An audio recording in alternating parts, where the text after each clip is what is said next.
You guys look like... What do they look like, Jimmy? Dorks. They look like a couple of dorks. Get those birds! Birds! They're coming to get you, Barbara. What? Are you kidding? We got some family here. Can you dig it? Can you dig it? Can you dig it? Welcome to another edition of the ItModcast podcast. Joining me today is Lisa Gullickson, the wife dork. I don't know where you get your delusions, laser brain. And I am your host today, Brad Gullickson, mouth dork. Poor Gullet can feel your thoughts. No lie is safe. Hey, Lisa. Hello. How are you today? I'm good. I'm feeling lighter. I'm feeling fresh. This is a first, a B and L show. No Darren, no Brian. What's that about? I love it because Brad has poured himself the Home Alone amount of scotch. It's way more than the having guests over amount of scotch. Maybe that's true. Things are going to get loosey-goosey. That's possible. So listeners, you're stuck with Brad and Lisa today. Darren and Brian, it's Memorial Day weekend. They're cool, have friends and family. Yeah, we just have each other and the Dork Cave. That's right. The sound quality, gonna be worse. Definitely no Darren manning the board. I'm manning the board today. I'm scratching it up. If the board is your iPhone on a table. I think it has like a can-do attitude. We're scrappy. Yeah, we are scrappy. And, we did not want to leave the solo review cast waiting for too long. We wanted to bring this to you ASAP.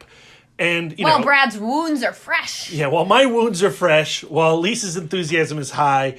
But the fact that Darren and Brian have missed this episode should also give you a clue of their feelings about this movie. They do not care. I wish I could make a cricket sounds with my mouth.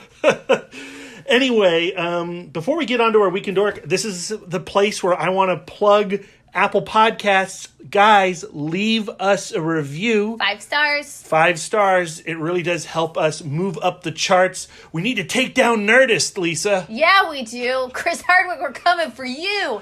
Plus, it's good for our self-esteem. I could use the boost. Feel myself in a creative rut. For sure. I'm the same way. As we've discussed many times on this podcast, we're creatures of affirmation. Yeah. And we need to hear your love. That's right. So especially go to me. Apple Podcasts. Yes. Leave how many stars, Lisa? 5 stars only, please. 5 stars only, please. Don't be hilarious and leave less than 5 stars. We're a very small podcast. We literally cannot take it. The algorithm will punish us. Anyway. Yes. Lisa. Yes. How was your Weekend Dork? My Weekend Dork was great. So Tig Notaro's new special has dropped. I've seen some of it. You saw some of it. You were sitting in the other room listening to me laugh out loud to myself. I came over. You did, and you saw the second half. I think the first half starts really strong. And the thing I love about Tig Notaro is I've spent so many years with her stand-up now. It's just like she's got her wife, she's telling stories about her kids and her cat, and her last stand-up special, she did a lot about, like having a double mastectomy, and she's taking her shirt off. The special before that was her Live special, which was kind of guerrilla release by Louis C.K. and talking about how she was just diagnosed with cancer. It's nice to see the lighter side of Tig talking family stuff, and it's got like without spoiling it, it's got like an M. Night Shyamalan twist ending that had me on the edge of my flippin' seat. That's when I came in. I mean, your Tig is bordering on Andy Kaufman levels of anti-comedy. But that makes it sound not funny. No offense. Andy Kaufman. How dare you? How dare you? Yes. But aside from that, and I told you were going to see that, also the Steve Martin Short 2-man special has dropped. It's pretty great. It is pretty great. It's cute. Those are some old man jokes. Old man jokes. Yeah. What? Someone let my dad loose on the stage. Oh, yeah. Oh, yeah. But it was still adorable. I love Martin Short. So I think he's so funny and so sweet. But what I really want to talk about, Brad, We're keeping Weekend Dork short this week, Lisa. We got to get to Solo. I know. With the Ashburn Alamo Film Club, I saw for the first time Tremors. Dude. I mean, I'd walked in and out of, the living room with you watching Tremors, but I never really sat down to watch it. Came out in 1990, the same year as Hook, so I don't understand why you would watch any other movie in 1990. Just Tremors is 1,000 times better than Hook. Not true, but I did enjoy Tremors a lot. One thing I really enjoyed about Brian Loy, the creative manager, he did a really nice intro, but he talked about how he watched Tremors in his screenwriting class, and how it was just a film with, no fat on it. It was all, essential plot moving forward stuff, and it was interesting to watch the movie with that perspective going into it, because it is a super tight movie. It moves forward. I think that the worms under the ground are interesting. All of the characters have their own kind of perspective. It's like a Seinfeld episode in which they introduce an element and they will, without a doubt, pay it off in the last scene. Yeah. Oh, yeah. I didn't find it very, I don't know. I expected it to be a little bit more of a comedy. It's It's not really way more sincere than I anticipated. It's it is super sincere. a 50s B movie done with 90s actors. Yeah. So Kevin Bacon and Fred Ward. They play two guys who've been working as handymen, and they want to just make it to the big city. But then a snake pops out of the ground, starts eating people, fucking shit up. A graboid, Lisa. A graboid. Was it ever officially called a graboid? Well, I mean, they didn't get the licensing done. Yeah. Not in the first film, but they do call it a graboid. Oh, really? In the future? Yeah. In honor of no, they call it Victor Wong. Yeah. Wong calls it a he's spitballing ideas, and the last one he drops in the second film. There's flying tremors, and they project off the ground through fiery farts. Not a joke, Lisa. And they call those ass blasters. Like you do. So, you really, the Tremor sequels are okay. There's a new one. I still haven't seen it yet. But how do you mean? How new do you mean new? I just came out a few months ago or a month ago. Tremors 5. Michael Gross is still in the series as Burt Gummer, but Kevin Bacon and Fred Ward have long departed. Yeah. But I don't know. If you have not seen Tremors in some time, I highly recommend watching it again. And I think you'll be surprised at how well constructed that screenplay is. Brian was not wrong in his introduction. It's super tight. It's got Reba McEntire in it. She's adorable, super sincere. Yeah. But yeah, it was just a good time at the movies, I think. Yeah. And everybody, it was weird being one of a half a dozen. It was for a film club, it was a pretty full theater. Mm-hmm. And it was a bunch of people super excited to see the movie, and then 5 of us who were okay. Yeah, the guy next to me, who was a complete stranger, was shocked that you had not seen it. I know. And was super excited to watch you watch the movie. Well, it's one of those, I don't have any nostalgia about it because it came out in 1990 when I was in kindergarten. Jeez. Or first grade. Disgusting. I know. I'm a monster. Cradle robber. So it just weirdly just didn't come up. Okay. 50s B movies that were made in the 90s didn't pop up for me. But it was fun. I enjoyed it. I would watch it again. But it's not going to make any list for me. It'll probably maybe make a fistful in the future. I don't know. I almost added it to my top 100 films when we were walking out. Oh my God. I loved this watch. Yeah. I really, really loved it. Okay. Anything else?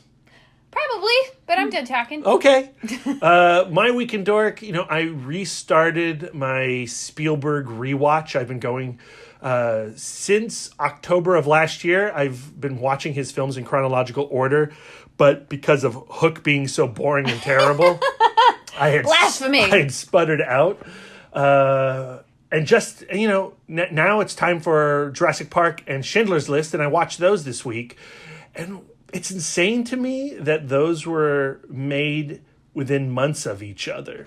I really don't think another director has had a pair of films, two nearly flawless films come out back to back like that. I know people will shout out The Conversation and Godfather 2 from Francis Ford Coppola, and of course Mel Brooks with Blazing Saddles and Young Frankenstein. Those have been the responses I've been getting on Twitter and Facebook. But to be honest, yeah, those are great movies. Are they as great as Jurassic Park and Schindler's List? Especially considering how far apart tonally and genre-wise those two films are. And this was only my second time watching Schindler's List because, goddamn, it is a really emotional gut punch of a film stretched over 3 hours and 15 minutes. But I was really taken with the craft, and Spielberg is operating at his height. This is Jaws Raiders level filmmaking. Well, like after you finished watching the movie, you started throwing on some like interviews with Spielberg, and I found it very interesting that he took in shooting Schindler's List, he took a real different approach where with his other films, he was all about going home and storyboarding and really thinking things through. And with Schindler's List, he really was all about recreating this moment in history, you know, almost with the approach of a documentarian, just trying to capture what it was like. Which is why it's in black and white, because he wanted to replicate the archival footage that he saw as a child. Right. Some of those shots are really artful and beautiful. Oh, and not without a doubt. This is not a point and shoot kind of. No, and you know, there's a lot of handheld going on in the film, but this is the first time that Spielberg would work with Kaminsky, his cinematographer, and he's worked with him on every film since then. You know, and I might even say to Spielberg's detriment, I'm a little tired of Kaminsky's style, but in this film, it is a masterful pairing of director and cinematographer. And, you know, Neeson's great. Ralph Fiennes is unbelievable. And, you know, the ensemble cast. It is... If, you know, we ran into Brian today after we came out of Solo, and I was like, Brian, we got to get Schindler's List on the big screen. This is a movie that needs to be seen on the big screen. And, you know, he sunk his shoulders a little bit because it's such a painful movie. Right, of course. But if that is your resistance to watching it again or to watching it for a first time, I would just urge you to reconsider, find 3 hours, sit down with this movie. It is an incredibly rewarding film, emotionally, but it's not a downer. There is a life-affirming quality to the movie as well. Where you look at this film and you compare it to something to like, oh gosh, what is that David Arquette Holocaust film? The Gray Zone. I can't believe I'm doing this. The Gray. Oh, come on, Facebook. There's not any like super upbeat Holocaust movies. You can you could literally name any other. I mean, Life is Beautiful. That movie was devastating. But no. That movie. No. Anyway, I can't remember what the heck that David Arquette Holocaust movie is called, and my internet is being too damn slow for me to kill time. I'm killing time.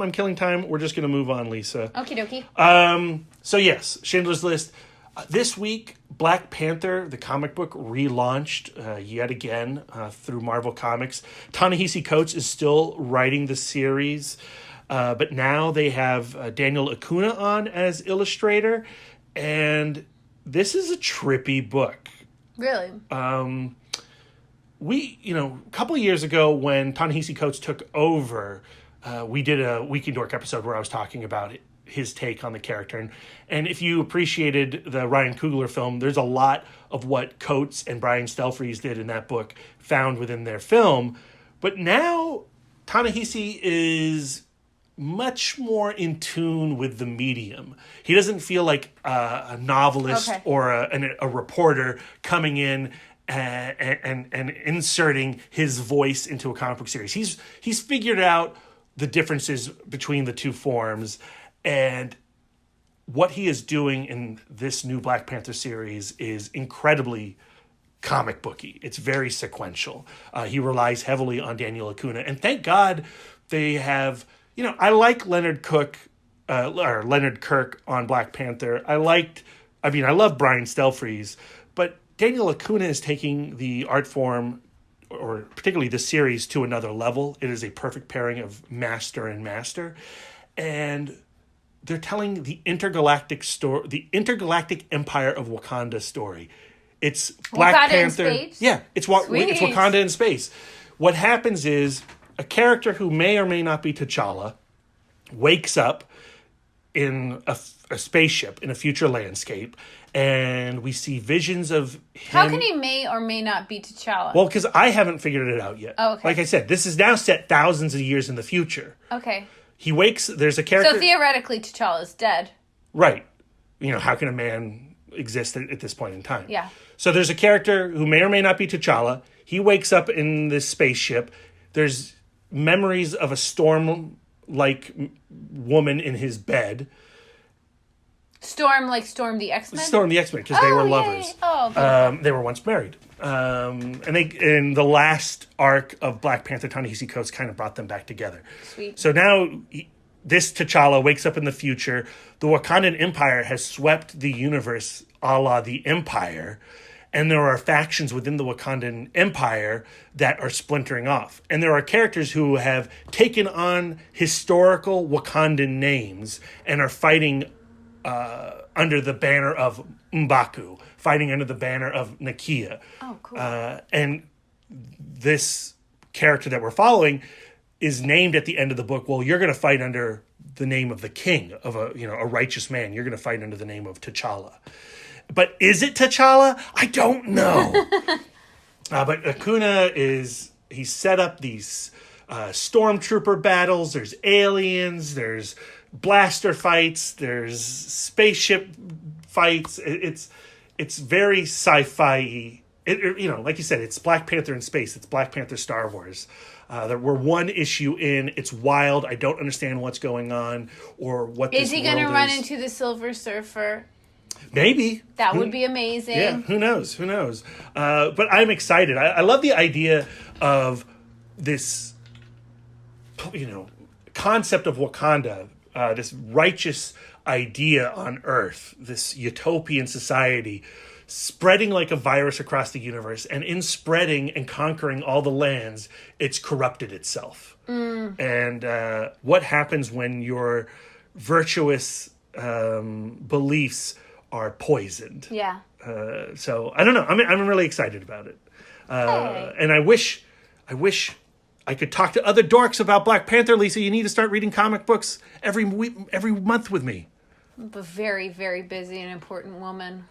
Yeah, I know. But you got to get back to that Jason Aaron's Avengers book too. Yes. Entertainment. All right, so that's basically it for our Week in Dork. It's a pretty short Week in Dork. No Brian and Darren to extend it. You can rest that 15-second skip thumb. Mine is my thumb is like my most worked out. Skip. Yeah. Bad you. Boo you, Lisa. Boo this lady. So we're going to take a break. Go get another glass of scotch. Go get a bowl of cereal. Scotch and cereal. Scotch and cereal. That's how I start my mornings.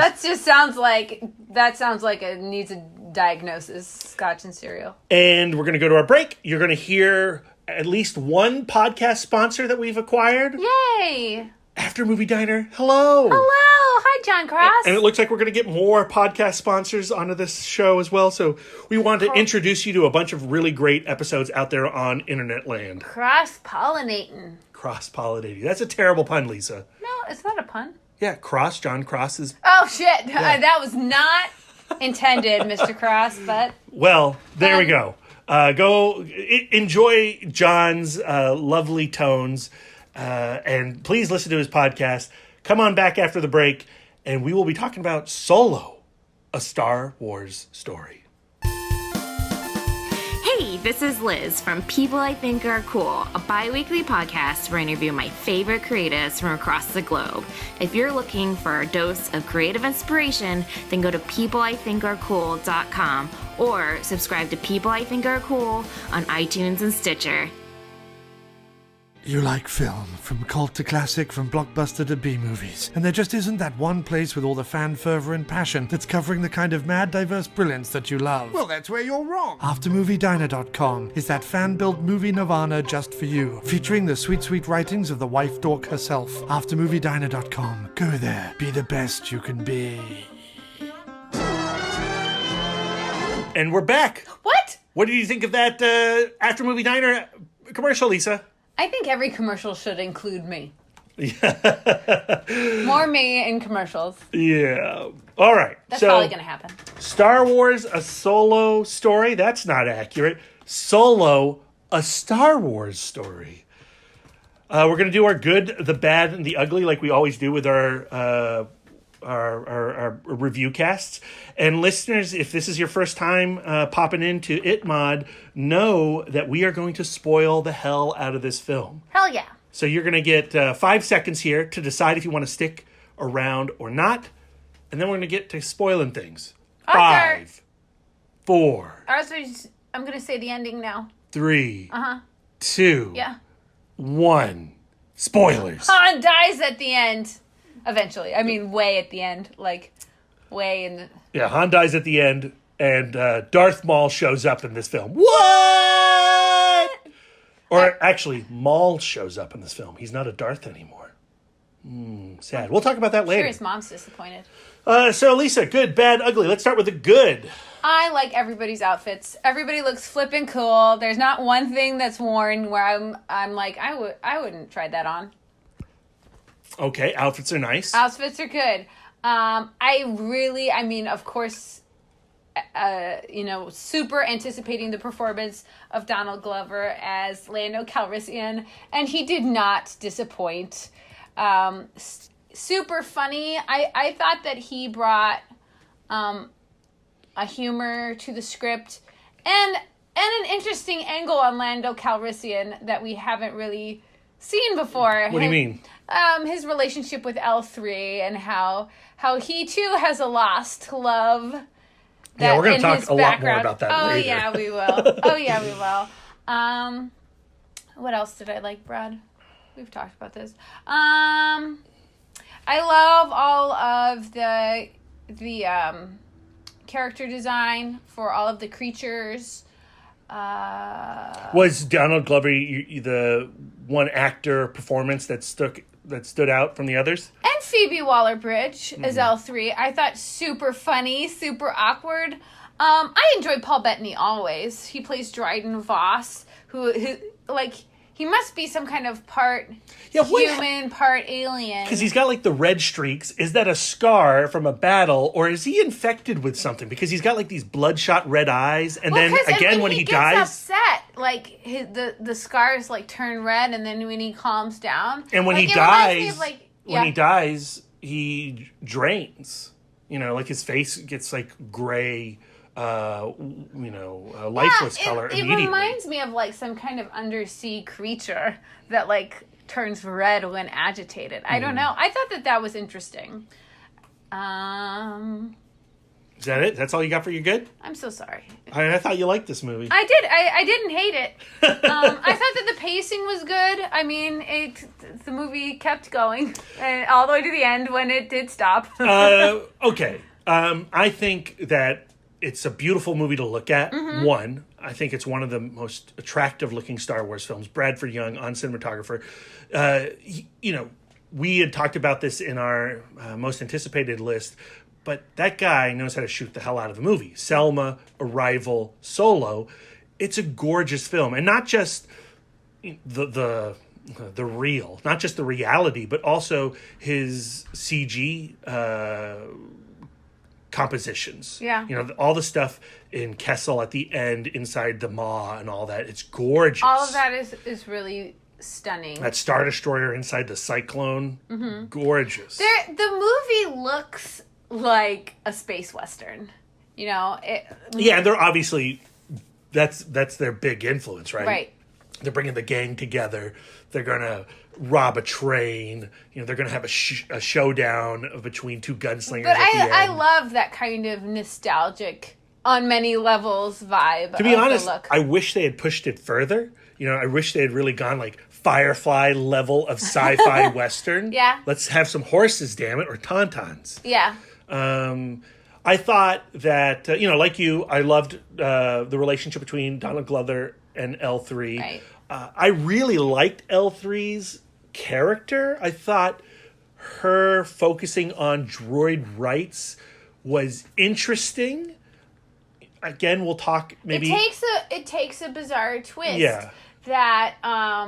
we'll talk about later. Yeah, we'll talk about later. But I thought that was interesting. And, the idea of droid sentience has been there since the first episode when Luke Skywalker and Uncle Owen are purchasing droids from Jawas and putting those restraining bolts on them and, the cantina not wanting to serve their kind. Right. We've seen that droid racism before. What do droids drink? Like what? Oil? Like the Tin Man? I don't know. think so. It's just like...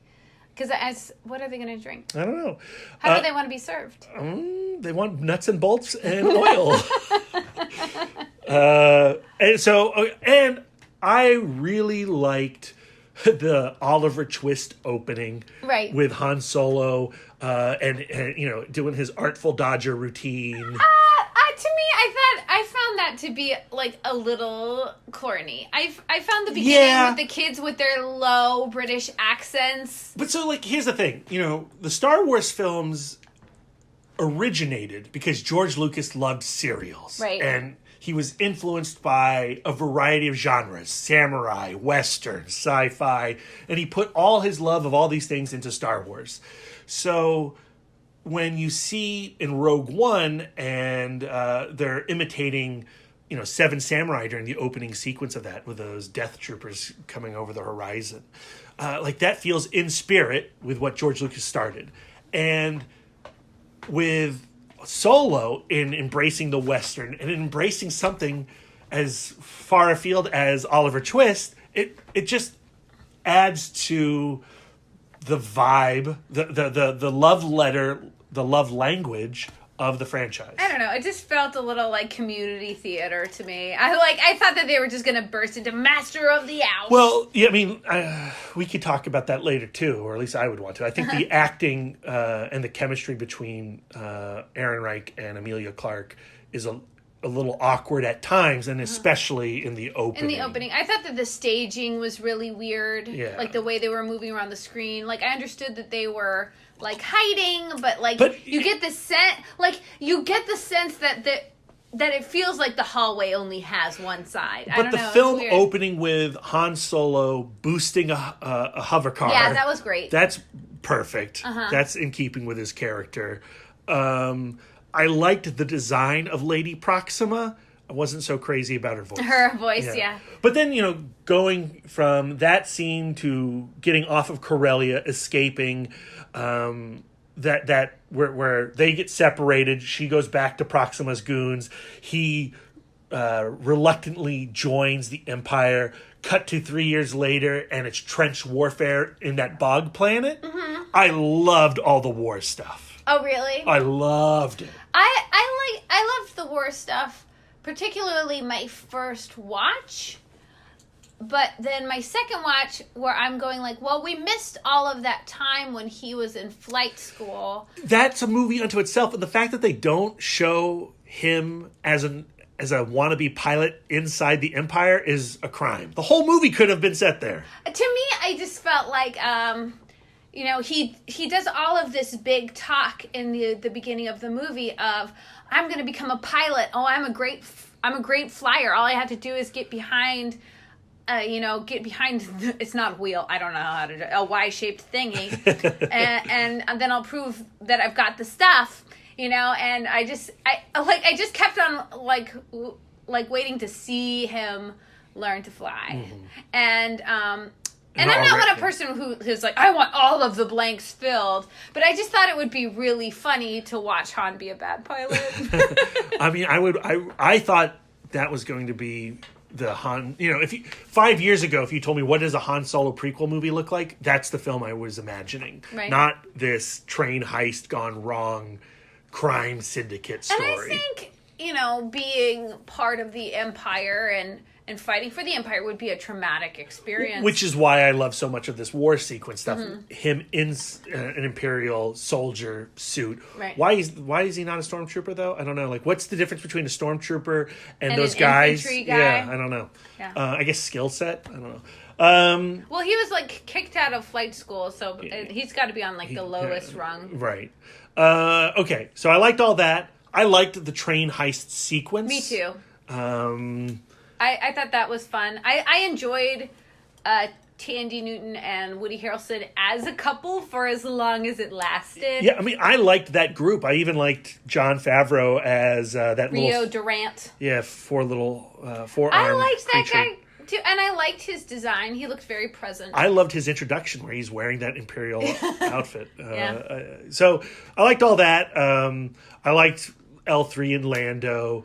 I love all the creature design stuff when we meet Dryden Voss on his yacht. I love looking at all the background creatures walking around.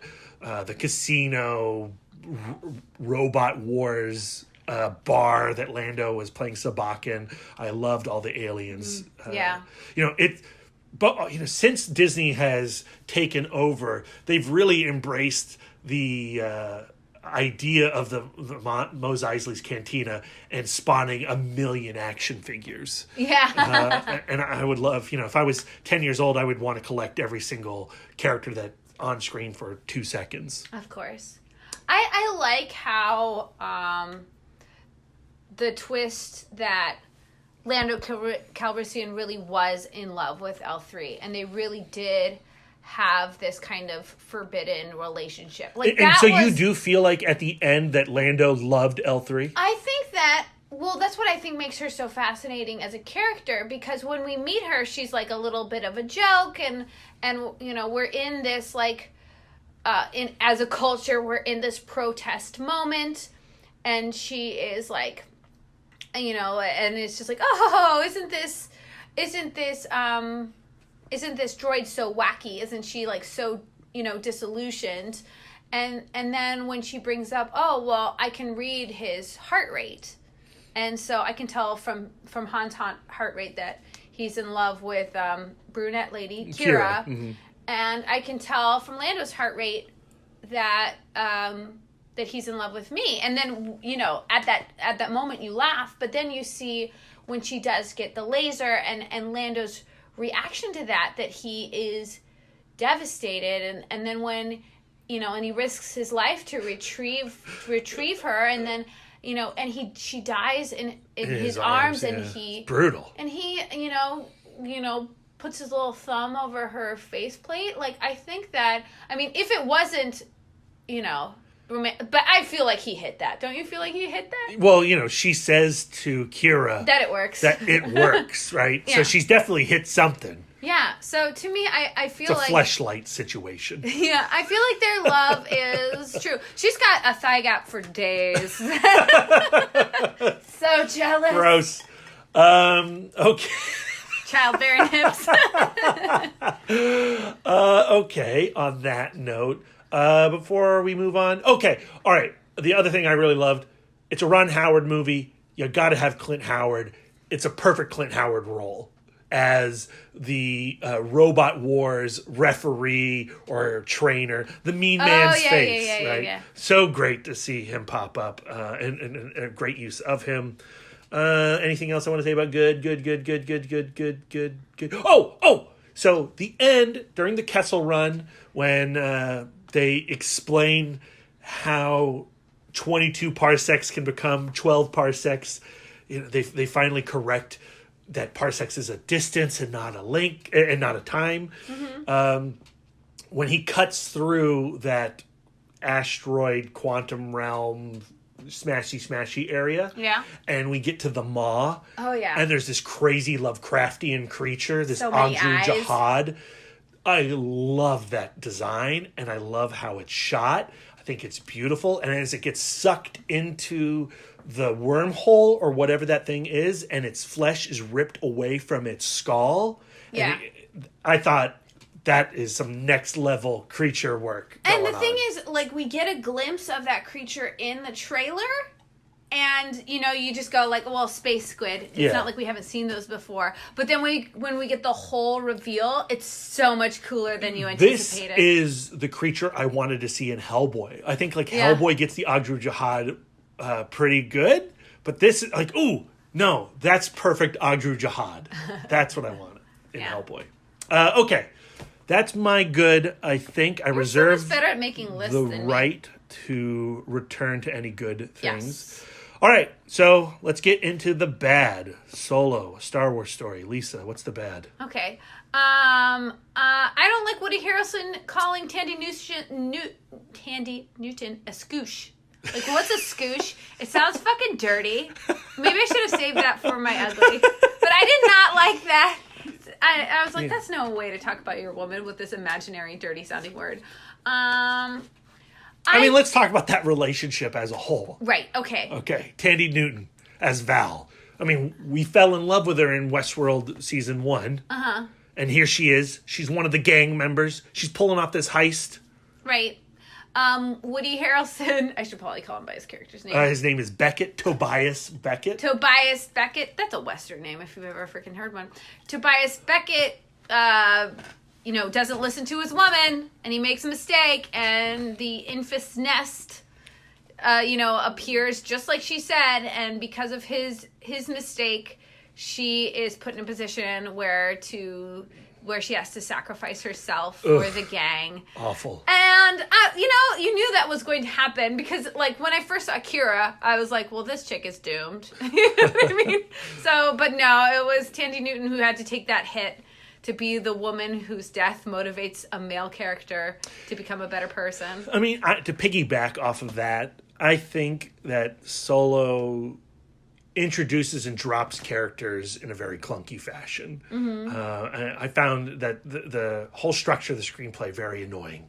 You know, we're introduced to this plot of, like, we're going to bring this gang together, and really that could have been the whole film. Yeah, that would have been fun. And, you know, when the writers are no longer interested in telling this train heist story, well, let's just drop these characters. Let's get rid of Val. Let's get rid of Rio. And like, Val sacrificing herself in that moment is super lame. Right. Like, they couldn't have done anything else at that point. Like, I don't know. Right. Yeah, I don't like that at all. No. I didn't like Rio's death. Right. Though it gave Han an opportunity to fly the rig. Whatever. That little ship. So we can prove that he really is a good pilot. He really can fly. I really wish he fucked it up in some way. Yeah. Okay. All right. What else? There were some, like, answering of questions. Like, I was not, and I know you weren't either, because we talk. We talk outside of podcasting? What? We're not just a silent marriage? Oh. You live in your Brady Bunch bed, and I live in my Brady Bunch bed? I was not thrilled about the introduction of Chewbacca and the Han talking Wookiee. What irritates you about that? Like, I understand that, you know, Chewbacca is a Wookiee is kind of an endangered species, and, you know, it would make sense that he would be one of these monsters that they keep underground. But at the same time, I've seen other ones of those monsters. They're way fucking scarier. You know, the Rancor is super fucking scary. He doesn't feel like the Beast. Bo Gullet, way scary.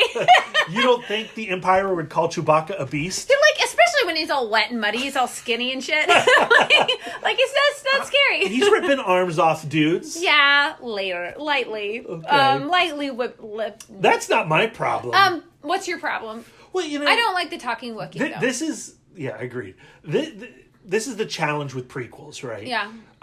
This is not an answer I needed at all. Mm-hmm. You know, when we watch A New Hope, we see Han and Chewie together. They're a team. They're whole. Right. How they got together, not as interesting to me.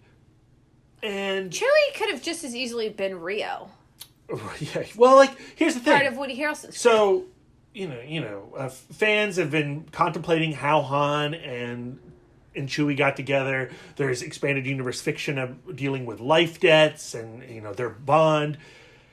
And to see Han get tossed into this pit where he meets Chewie, and it's a Martha moment, right? Everyone complains about Batman v Superman and, this bonding moment between Bruce and Clark over their mother's name. But because Han mystifyingly knows how to speak Wookiee, they become buds. Right. And they strategize how to get out of there. Hey, Chewbacca, you could have done this at any moment in your entire captivity, but because I'm a human and I'm smarter than you because you're a dumb Wookiee, why don't I tell you now, punch this pole really hard and we'll get free. Yeah. And, he's never spoken Wookiee before. He always speaks English to Chewbacca. If you had a friend where you guys spoke an obscure language and you were plotting and scheming, you guys would speak to each other in that language all the flippin' time. To not to is rude. It's straight up rude and insensitive. Right. So yeah, that was annoying. Also, like as their friendship is kind of blossoming, there's just some like really awkward dialogue. Well, it's weird to me. We learned that that all the Wookiees have been removed from Kashyyyk, or Kashyyyk, or however the hell you say the Wookiee planet name. Yeah. Because the Empire kicked them all out. And right. the Wookiees have been scattered across the galaxy. Enslaved. And Chewbacca wants to reunite his family or his tribe. Right. Chewbacca forgets about that mission really quick. Yeah. And that does not become a plot point until later on at Kessel. Hey, he sees some Wookiees who are enslaved. I'll go free those dudes. But after I free those dudes, I'm still going to hang out with this human for some reason. Right. I don't understand why they're together. Right. Why does Chewbacca hang out with this guy? This guy who refuses to learn 3 syllables even. He can speak Wookiee, but Chewbacca is too long of a name. Yeah, so I'm going to call you Chewie? What? To me, it's like super, why do they have to have an origin story of the name Chewie? Yeah. It's a supernatural transition. There's so much BS prequel stuff going on in Solo. The whole name coming about because he doesn't want to tell this Imperial officer his last name because he hates his family. He's lone. Yeah, I think that's like another like Les Mis moment where he's just like, I have no one. I'm alone. And it's not like Han Solo is any stupider a name than Luke Skywalker or, Yak Face. Yeah. All right? Yeah. Those are dumb Star Wars names. We accept dumb Star Wars names. Why do we have to explain Han Solo? Yeah, and to me, I think it would be even we've seen in movies where it's just like there is one truck going one way where the first 2 names are S-O, and then there's another truck going the other way where it has L-O. Like, that would be as satisfying. If you want to have another mystery name, I don't know. And then, and why would he want to keep his Empire name, as badass as it sounds? Right, that's his slave name! But those are my biggest problems. It's all that. Answering questions we didn't ask. Right. The worst one is the dice. Okay. Yeah. You could have done a whole movie about the importance of the dice. The end of The Last Jedi, Projection Luke, spoilers for The Last Jedi, but Projection Luke gives Leia Han's dice and says, Han's still with us, right? Your husband is still alive. Mm-hmm. Now, these dice, it turns out, are the dice that he gave to his first girlfriend. Right. And and the girlfriend who betrayed him, maybe. I don't know. We can talk about that in a second, too. Now these dice are tied to a past love that's not Princess Leia, that is then given to Princess Leia as a token. Or the projection, anyway. I think it's creepy how much Kira looks like Princess Leia. Well, let's talk about that, all right? Uh-huh. What's the deal with these new Disney movies and brunette British ladies? They all look like Snow White. Yeah, Jyn Erso, Rey, and now Kira. Right. But to me, Jyn Erso and Kira and Rey. Princess Leia, Oh, not Princess Rey. Leia, uh-huh. Rey is at least blonde. A little variety. Is she blonde? Yeah. I mean, it's really light. Like, it's Okay. a different color of hair. All right, if you say so. I would say so. All the action figures, it's definitely brown, Lisa. I think it's like a sandy. I'll go with Sandy. Like, okay. I mean, like, they're not buying their dye. Their dye is not coming from the same box. You know, like, to where it's just like Jen Erso, Princess Leia, and Kira all have super, fair skin and dark brown hair. Mm-hmm. And to me, it's just like, I would be really creeped out if I met one of your previous girlfriends and she looked just like me. Like, that would be uncomfortable for me. But here's the thing, when we go back a little ways and we meet Han Solo's mom, looks just like them. Oh, no. Yeah, so I find that very strange. Yeah, so I found like all of those like wink wink nod nods rather annoying. They were awkward. Yeah. They were not just annoying, they were awkward. They didn't work. Like, I have a good feeling about this. Yeah, and like, Awkward. okay, so we could spend all our time nitpicking all of these prequelisms, but I have a good feeling about this. All right, this should be the introduction of why he now says, I have a bad feeling about this. But the way that sequence plays out is like, he still kicks ass. He still makes it, in 12 parsecs. Yeah. So he has a good feeling about this. He made it. Win. High five, Han. Yeah, to me, like, I think that's an opportunity for Han to just barely make it in 12 parsecs, not like nail it. Like, because you're getting the origin of somebody who's super cool. It takes a little work to get to legendary level piloting. What really kills the film for me is Han Solo's arc over the course of the movie. Right. So when we meet Han Solo in A New Hope, he's a pirate, smuggler, scoundrel. He's a little scruffy looking. He denies it, but we agree. He's scruffy looking. He could use a haircut. Yeah. He doesn't give a shit about causes. Rebels, Empire, it's all BS. Who cares? Right. Okay, so that's the Han Solo we know from A New Hope. This film, he starts off very hopeful. Oh, the logical arc is he goes from hopeful guy on Corellia, he's in love with this girl, he meets betrayal, becomes a cynical asshole. Mm-hmm. But Kira tells him at the end of this movie, look, Han, I know who you are. You're a good guy. And he goes, what? I'm not a good guy. I'm a bad dude. I'm a terrible person. Wink, wink, nod, nod, ha ha. And he helps Enfys Nest and this mini rebellion that is starting. Yeah. He screws over the Crimson Dawn. He could easily save himself, but he chooses not to. He chooses to side with Enfys Nest because her mission is righteous, which is the arc of A New Hope. Right. So the guy we see at the end of this movie is not the guy we see at the beginning of A New Hope. Like, what this movie had to be, if you were really going to make The New Hope Han, is a movie where he starts the movie as a scoundrel and ends the movie as an asshole. You know what I mean? He would have, this should have been a movie in which he is getting some serious damage and life experience. Which is probably not what Disney wanted. Yeah. But there you have it.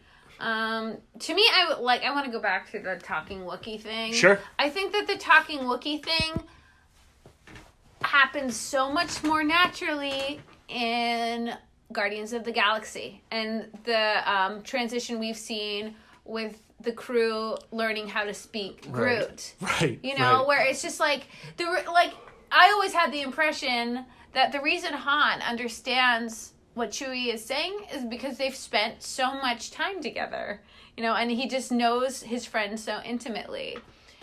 Just like now, everybody in the crew, it's not just Rocket who speaks Groot. Everybody speaks Groot. Right. Well, Thor speaks Groot because he went to school in Asgard. Yeah. I guess he went to the same school that Han went to learn Wookiee.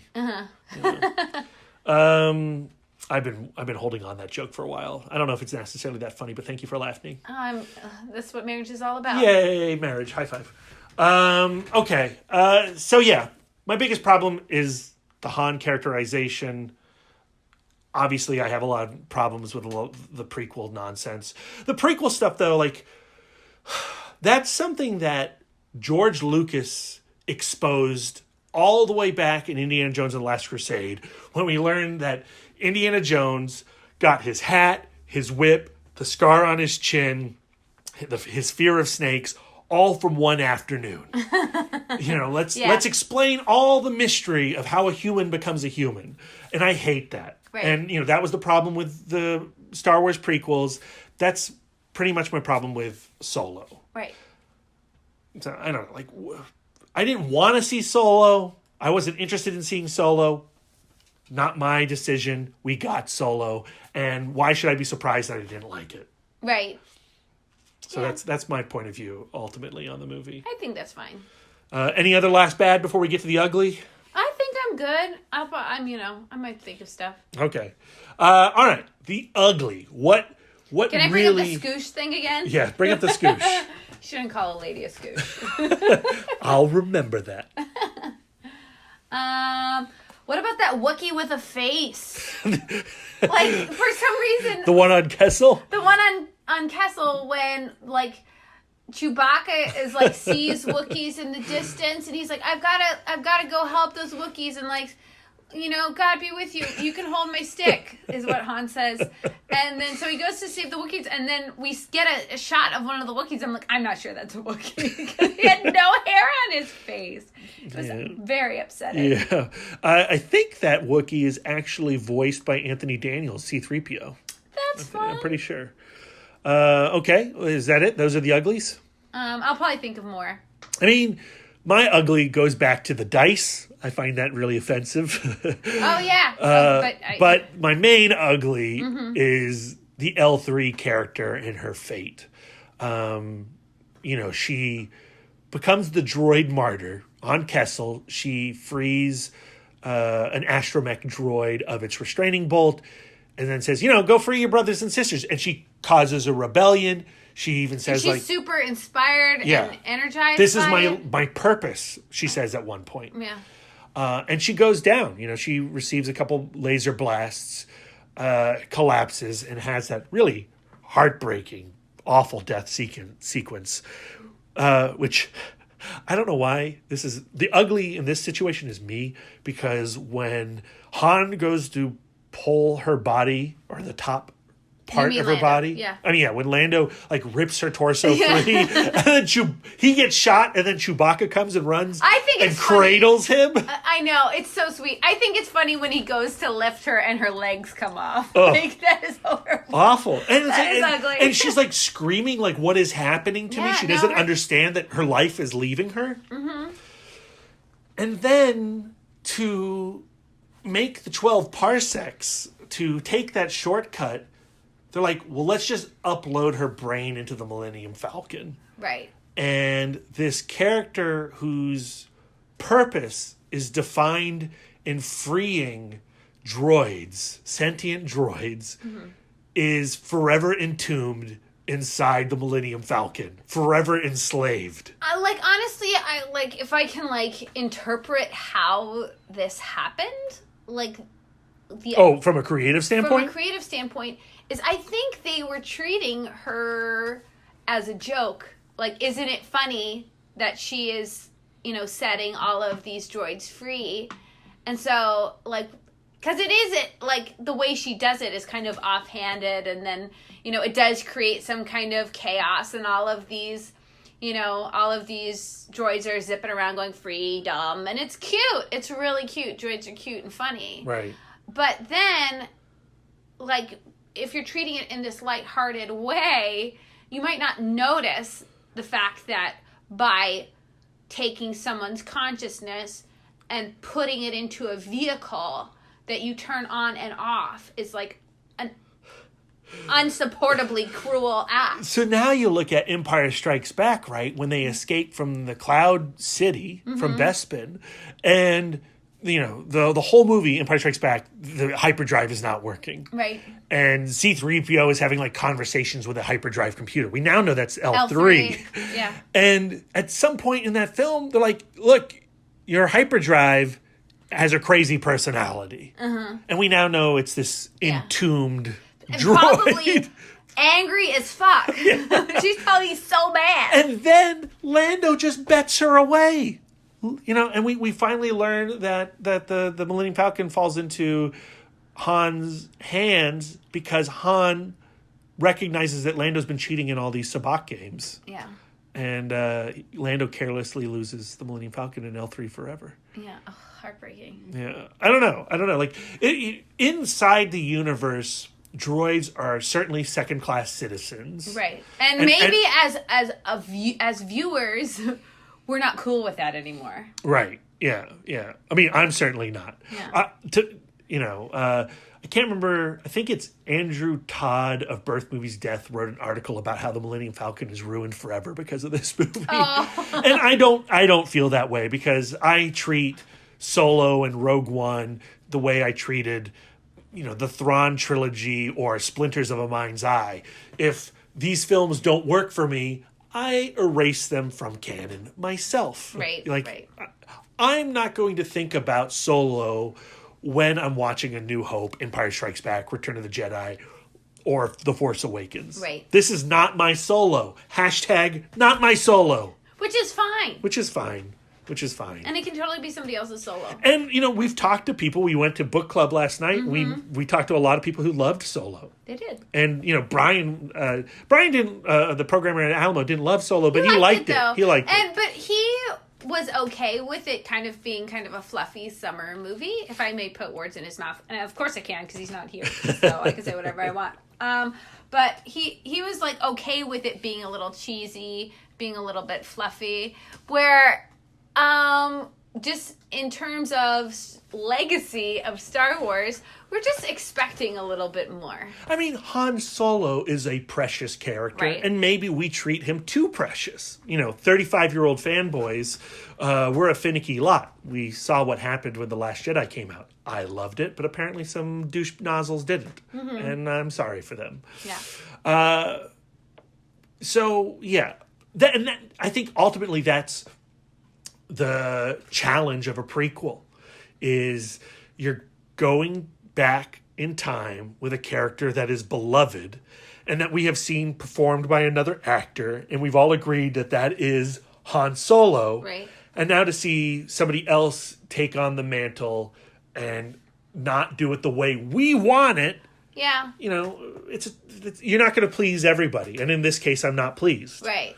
It's interesting that when you look at something like J.J. Abrams' Star Trek, at least the 2009 one, they do a similar thing, but I feel like they get those characters on the screen. Those right. are, for me, that's pretty close to Kirk, Spock, and McCoy. And the fact that they're doing, it's like a separate timeline anyway, yeah. So if it doesn't line up perfectly, it kind of explains itself. Like, now I'm obsessed with Han Solo being Firefly. Like, if they just kind of did, like, a life in the time of Han Solo as an outlaw, where it's just, like, one incident in his life that doesn't have that tremendous an impact on his character. I think they were playing with too many pieces in this movie. Right. In the sense that the story I wanted them to tell was the story of Han and Chewie getting together. I didn't need Kira. I didn't need Beckett. Right. I didn't need Val and Rio and Dryden Voss and Enfys Nest. I wanted to know, how did Han and Chewie become best buds? And the fact that this film doesn't even really bother to show that bond is infuriating. Right. Right. I think, yeah. I think that that the Wookiee gets the short shrift. Yeah. Where he's just like, well, I'm just kind of palling up with this guy. Now, there's a lot of, behind-the-scenes drama with Solo. Lord right. and Miller were hired to make this movie. Lawrence Kasdan and Kathleen Kennedy didn't like what they were doing, so they got fired, and they brought Ron Howard on board, and he reshot, 70% of the film. Right. Did you feel that drama on the screen the way that we did with, say, Zack Snyder and Joss Whedon with Justice League? I think that it was very consistent in tone. I don't like, maybe in terms of script, They didn't take a fine-tooth comb to the script necessarily. Things were a little bit clunky, but they were clunky throughout. Mm-hmm. You know, like you don't see this line where it's just like, okay, and now this is a different film, or this scene is clearly like this person has clearly lost 20 pounds or gained 20 pounds since the last time they shot this character. Yeah, I think the movie could have been a lot worse. I don't think it's a steaming pile of garbage the way Justice League is. I do think there are weird tonal imbalance to the movie. Mm-hmm. Like, I think the whole thing with L3 comedy. I literally just think that was carelessness. Yeah. I literally just put it down to, like, you know, somebody had a funny thought about L3, and then they just kind of ran with it. And it horrified me in the process. I you know. I don't know. And then I think, like, there's little comedic moments that don't work when the cannon blows up and Tobias Beckett's like, oh, my thumbs, I really hurt my thumbs. I like that moment. I roll, Lisa. I roll. Didn't, you know, to me that makes sense. Like, you know, I was kind of looking for those more improvised moments. Yeah, and inconsistencies. Well, not necessarily inconsistencies, but some kind of spontaneity. Yeah. And there just wasn't. Yeah. There just wasn't any spontaneity. Do you think Lord and Miller would have made a better movie? I think they would have made a different movie. Sure. I don't know if it would be better. I don't know if it would be better, but I like the idea. Like, because, I mean, if you go back to the original trilogy, like, those scripts are not, like, high art, and the comedy can be a little bit clunky and weird. Yeah. But I do think that in terms of making dramatic films that are funny as an art form, we've come a long way. And I would have loved to see some of that modern, spontaneous, natural camaraderie on the screen, like we have, you know. And okay, so what about ranking Solo amongst the other Star Wars movies? Looking at batch? Well, no, let's do the whole thing. Let's look at A New Hope. You have your list already. Well, I can tell it to you right now. You know, there's A New Hope, Empire Strikes Back, Return of the Jedi. There's the prequels, Phantom Menace, Attack the Clones, Revenge of the Sith. There's The Force Awakens, The Last Jedi, Rogue One, and Solo, A Star Wars Story. I like Solo more than Rogue One. Really? Yeah. To me, Rogue One left zero impression on me. I think it's unfortunate that the first two anthology films, or Star Wars stories, are the result of troubled productions. Right? Both first directors were booted from their projects, and tried and true directors had to come on board to put the pieces together. And so that in both cases, I feel like the films are a little dodgy because of that. I feel like Rogue One, I don't think the performances were as good. I think the script was, there were more holes in the script in general. I think because they were doing a much broader story in which they're going to kill everybody at the end, so everybody has to have this super meaningful arc, and everybody's spread so thin. Yeah, you know? But like at the same time, I preferred Rogue One to Solo because even though it was a prequel story filling in the gaps of how did they get the Death Star plans, those were all new characters. There were no preconceived notions of how Jyn Erso should behave or how Saw Gerrera should behave. And frankly, I freaking love Saw Gerrera. Yeah. I love Borgullet. Yeah. I mean, he was definitely the best thing in that film. And you know, like, Rogue One's not a perfect movie, but I didn't bring my fanboy baggage to that the way that I did with Solo.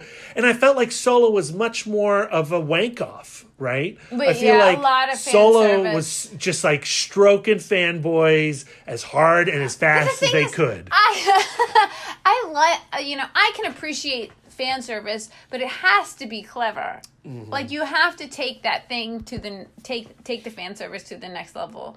where it's just like, just kind of saying something you say in another movie is not as good. So you say it's better than Rogue One. I say it's not as good. I say it's more entertaining to me. How about compared to the saga movies? The originals, the prequels, and what we're getting from Abrams and Rian Johnson. I really love The Force Awakens and The Last Jedi, especially together. Yeah. Super solid. I love all of those characters. The Last Jedi makes Force Awakens even better. Absolutely. And I think we get more of this modern spontaneity. I think the actors are hands down better. Listeners, if you have not heard our Last Jedi review cast, please go back. All dorks are on the same page with that movie. We love The Last Jedi. I know there's a lot of antagonism towards that film, but you will not find it with us. We adore it. Yeah. So I really love those films, and I love I love imagining what's the next thing that's going to happen in those films. Now, do you think that people who did not like Last Jedi will prefer Solo? Oh, I wouldn't dare. You wouldn't dare to presume. I say yes. I mean, definitely the people we were talking to at Film Club. Not Film Club, Book Club. That was definitely the case. But I think that Solo is a much more in-universe movie with more recognizable ideas, even though I think that they are handled terribly. Oh, no, it really felt like checking boxes to me. Yeah. But of course, nothing like...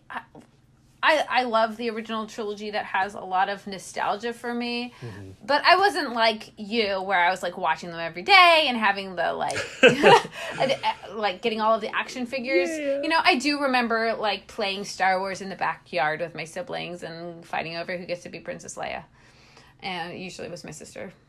So I have a lot of nostalgia for those films.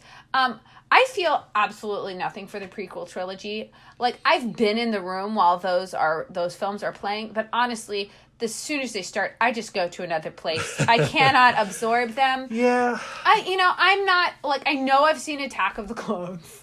I'm pretty sure I've seen Phantom Menace. I may not have seen Revenge of the Sith. I can't remember. But honestly, like, those films, like, they just are like shiny white noise to me. I think that, obviously, I was hurt, like everybody else, by the prequels. Mm-hmm. They were traumatic back in the 99. Yeah. The Phantom Menace. I certainly didn't see them in theaters. It ruined my day. Oh. It ruined multiple days. But as I've gained some distance on the prequels, I've appreciated the world building that occurred in those films, and I really love what Dave Filoni has done with those concepts in the Clone Wars cartoon and the Rebels cartoon. So, yeah. All right. I think Solo is better than Revenge of the Sith and Attack the Clones, but maybe not as good as The Phantom Menace. Is what I'll say. Shit! Oh shit! Shots fired! Oh my god! To me, like, I find, even as eye-rolly as it is at points, I find Solo watchable. Yeah, we watched it a second time. It was painful. Like, I found it tremendously boring. I definitely felt the aggression. I felt you sitting there being mad. Like, to me, to me, it's just like, whatever. Like, I don't love it. I don't hate it. Okay. I liked Tremors more. Before we move on to our outro, we said we were going to talk about Darth Maul. How do you feel? He's back. He's got robot legs. I don't remember. Like, I don't know what his job is. Well, he's not a Darth anymore. He's not Sith. Because he and Sidious, they broke up at the, obviously they broke up when Obi-Wan split him in two at the end of The Phantom Menace. Okay. And then in Clone Wars, he got robot legs. For a time, he had spider legs, Lisa. That's fun. I think it's really interesting that Lucasfilm is saying Rebels is important, Clone Wars is important. To understand why Maul has shown up, you have to watch those cartoons. I think if I was a child who watched those cartoons, or if I was a Brad who watched those cartoons, that would be thrilling. Yeah. But to me, like, I remember, like, I don't give a shit about the prequels. I have, as much as you've watched those films, that cartoon show, it's another one where I just look at it and it's white noise to me. I'm not even curious. Well, you know what? I might just show you all the mall episodes of Clone Wars and Rebels. I might just play Snake versus Block while you do that. God damn it, Lisa. Okay, well, I was excited to see him up. I don't know how they're going to deal with that character in Solo sequels, if there will actually even be Solo sequels. It's not like this movie's a runaway hit. It crashed and burned on the global market. It did okay. It did pretty darn good, but not as good as previous Star Wars films have done recently. Yeah, I mean, like, the fact that we could buy Solo tickets the day of the premiere does not speak well for my fantasy movie league lineup. Not been doing well. All right, so that's how Brad and Lisa felt about Solo, A Star Wars Story. And I think the silence of Darren and Brian speaks volumes as well. It really does. No fucks given. Listeners, if we've offended you, please let us know on Twitter, at ItModcast. Jump on our Facebook page on ItModcast and let us know what you thought of Solo, A Star Wars Story. I hope I haven't pissed off too many of you. I know these Star Wars movies, they mean a lot to all of us. And by the way, the David Arquette Holocaust movie that I talked about in my Weekend Dork is The Gray Zone. I have not seen it. It's not a cheery movie. I imagine not. Okay, next week we are coming back for our review cast of Upgrade. It looks vomity. I'm pretty darn excited about it. You might have to watch it before me. I will. Lisa, Yes? what are you excited about besides Upgrade? Oh, I don't know. You don't What have- am I excited I about? don't know. I live one day at a time. We've got Film Club coming up. His Go Friday over at the Alamo Ashburn. That's right. I made a tiramisu over the weekend. Oh, yeah. Twist ending at the end of that tiramisu story, so you can look out for that on the blog. Where can we find you? You can find me on Twitter, Instagram, and Letterboxd at Sidewalk Siren. And if you want to follow my Bakescapades, you can follow me at Bake Dork. Yeah, and I am Mouth Dork. You can follow me on Twitter, Instagram, Untapped, Letterboxd, at Mouth Dork. Don't forget to follow Darren at the Disco Dork. And guess what, Lisa? I've actually figured out all of Brian's handles. Follow Brian Young at the Turtle Dork on Twitter and at the Turtle Dork 1 on Instagram. Wow. And Be Young Video on Facebook. What? And follow What a good friend you are. Billy Dass, the Indie Dork, at WB Dass on Twitter. Mm-hmm. And there you have it. Don't forget, leave us a review on Apple Podcasts. 5 stars only, please. 5 stars only. And if you would be so kind. We'll be back. We've got another thing I'm excited about. What? Isa Lopez. We interviewed her with Billy. Yeah, we did. She's the director of Tigers Are Not Afraid. That interview is going to drop this week too. She was a delight. You're not going to want to miss it. Yep. Be on the lookout for that episode. All right, there you go, dorks. Have a great one. And until next time.